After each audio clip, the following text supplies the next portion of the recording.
እንዲመለስ ትፈልጋለች? አባትም ፍቅር አግኝቶ ማደግ አለበት ብዬ አምናለሁ። አሁን ሀይሚ እንደዚህ በመሆኗ ምን ተጠቀምሽ አንቺ? ጥያቄ አለኝ እኔ ለእዩ ማለት ነው። ሴት ልጅ ነኝ። እንደ ሴት ልጅ ለምንድን ነው የማትረዱኝ እኔን? እናንተም ተረዱኝ። ሀይሚም ቡርኬም ሊረዳኝ ይገባል፣ ግን ልትረዱኝ አልቻላችሁም እያለች ትገኛለች ማለት ነው። እዩ ሴት ልጅ ሆነሽ ለሴት ልጅ የምታስቢ ከሆነ የሴት ልጅ ጉዳት የሚሰማሽ ከሆነ መጀመሪያ ላይ ከብሩኬ ጋር ለምን ተገናኝተሽ አደርሽ ወይንም ደግሞ አደረግሽ? ጥያቄ ላንቺ ማለት ነው። ይህ ጥያቄ ላንቺ ነው። ገባችሁ አይደለ? አሁን ሀይሚ ስትነቃም እሷን እንድትረዳት ትፈልጋለች። ገባችሁ አይደለ? ስለዚህ አንቺ ሀይሚዬን እንዴት አልተረዳሻትም? የአንቺ ያለፈ ነገር ነው። ከአንድ ዓመት በፊት የነበረ ፍቅር ነው፣ የተቋረጠ ነገር ነው። ከዛ በኋላ ግን ቡራ ከሀይሚዬ ጋር እንደቀጠለ ታውቂያለሽ በደንብ አይደለ? እንደቀጠለ እያወቅሽ ግን የሀይሚን ህይወት ለመበጥበጥ ነው አይደለ ከሱ ጋር የተገናኘሽው? ለምን በዛ ሰዓት ሀይሚ ትዝ አላለችሽም? አሁን እኮ ገብቼ የዝች ልጅ ህይወት መበጥበጥ ይሆንብኛል፣ ኖ በፍጹም ይሄን ነገር ማድረግ የለብኝም እኔም ሴት ስለሆንኩ ከዚህ በፊት እኔም ተጎድቼ ምናልባት ተጎድተሽም አንቺም ገፍተሹ ሊሆን ይችላል፣ ወይም እሱ ገፍቶሽ ሊሆን ይችላል። ስለዚህ ማሰብ ነበረብሽ ስለ ሀይሚ ማለት ነው። ዛሬ ግን ራስ ወዳድነትሽ ለምንድን ነው የማታስቡልኝ? እንደ ሴት ልጅ እያልሽ ነው ደግሞ እንደ ጥሩ ነገር ታወሪያለሽ። በፍጹም ሲቀጥል ብሩኬ ከአንቺ ጋር አልተኛም።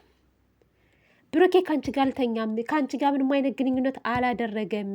አምኗል እያልሽ ነው አይደለም? እሱም አላመነም እኮ አላመነም። ምናልባት መጠጥ ውስጥ የሆነ ነገር አድርጋ መድኃኒት አድርጋ አደንዝዛኝ ከሆነ ነው ያለው እንጂ እኔ በህይወት ቆሜ እኔ ጤነኛ ሆኜ እንደዚህ ሆኜ በፍጹም ላደርግ አልችልም ነው ያለው። እንደዛ ደግሞ መድኃኒት አጠጥተሽ አደንዝዘሽ አፈንዝዘሽ አስተኝተሽ ከሆነ ትከሰሻለሽ። እንከስሻለን፣ ዝም አንልሽም ካለ ፍላጎቱ አደንዝዘሹ ከሆነ ትቀልጫለሽ እንዴ? ወገኛ እንዴ! ተረዱኝ። የምን መረዳት? የሰው ህይወት በመበጥበጥ አትረጅም። አንደኛ ደግሞ ሀይሚ ያለችበት ነገር ሊያሳስብሽ ይገባል። ግን ስለ ሀይሚ ማንም ሊጨነቅ አልቻለም። አሁን ስለ አንቺ እንድናስብ ነው።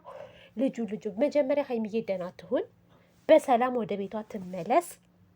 ግን ሁላችሁም እዚህ እያጨበጨባችሁ ማለት ነው ሀይሚ እንዲህ ብሎ እርጉዝ ቅብርጥሶ ሳይሆን መጀመሪያ ስለ ልጅቷ አስቡ፣ ስላለችበት ሁኔታ ማለት ነው። ስላለችበት ሁኔታ አስቡ። ከዛ በኋላ ሀይሚዬ ደህና ከሆነች በኋላ ከሆስፒታል ከወጣች በኋላ ምንድነው ማድረግ ያለብን የሚለውን ነገር አስቡ። ሚፍታህ እንደውም እንዳታገኛት ምናምን እያልክ ነበር። አዎ ማግኘት የለባትም ይች ልጅ።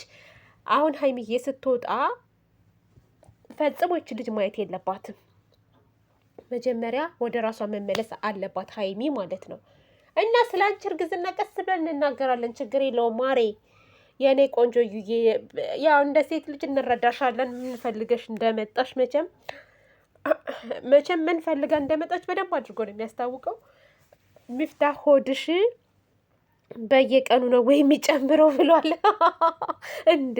በየቀኑ በየደቂቃው በል እንጂ ሚፍታህ በየደቂቃው ነው ሆዷ እየጨመረብን የመጣውና እኔ ይህንን ጨርቅ እንደው ወይንም ደግሞ ሆዷን ግልጥ አድርጎ የሚያሳየን ሰው ውለታ ከፍላለሁ። ወይም ዶክተር ጋር ሄዳችሁ አስመርምሯት፣ ይችልች አስመርምሯት። በእርግጥ ከሌላ ወንድም እኮ አርግዛ ይሆናል፣ ምን ይታወቃል? አይታወቅም። ደምድመን እርጉዝ አይደለችም ጨርቅ ነው ማለት ሳይሆን ከሌላ እርግዛ እንግዲህ ያኛው ስጥሯ ስለሄደ ብቻ በቡራ ላሳብብላም ሊሆን ይችላል። ምናልባት የኔ ውድ ልጁ ሲወለድ 9 ወር ሲሞላው እርጉዝ ግን ዲኤንኤ አይመረመሩም እንደ አይታወቅማ እርጉዞችን። እስኪ ንገሩኝ፣ ሲወለዱ ብቻ ነዋ ዲኤንኤን ምርመራ የሚደረገው? እርጉዝ እያሉ አይደረግም እንዴ? ልጁ የማን ልጅ እንደሆነ ለማወቅ አይመስለኝም። ግን እንደዛ አይመስለኝም። ለማንኛውም 9 ወር ማለት አሁን እኮ ተጋምሷል ኦሬዲ።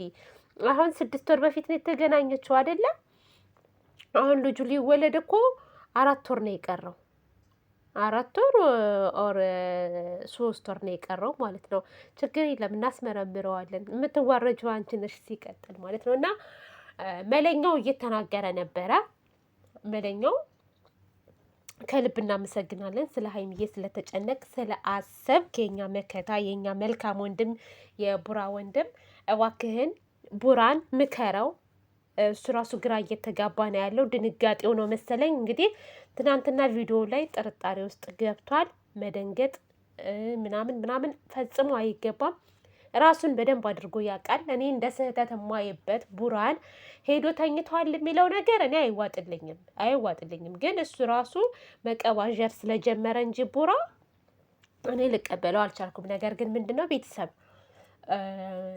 መለኛው ሄደ ቡራን አረጋጋው ማለት ነው። አረጋጋው፣ መረጋጋት አለበት። ይህ በስሜታዊ በሆነ ቁጥር ሌላ ነገር መናገሩ አይቀርምና እኔ እንደ ጥፋት የማየው ልጅቷን ማግኘቱ በቃ ማግኘት የለበትም ነበር መጀመሪያ ላይ ማለት ነው። ይችል ልጅ በፍጹም አስፈላጊ አይደለም።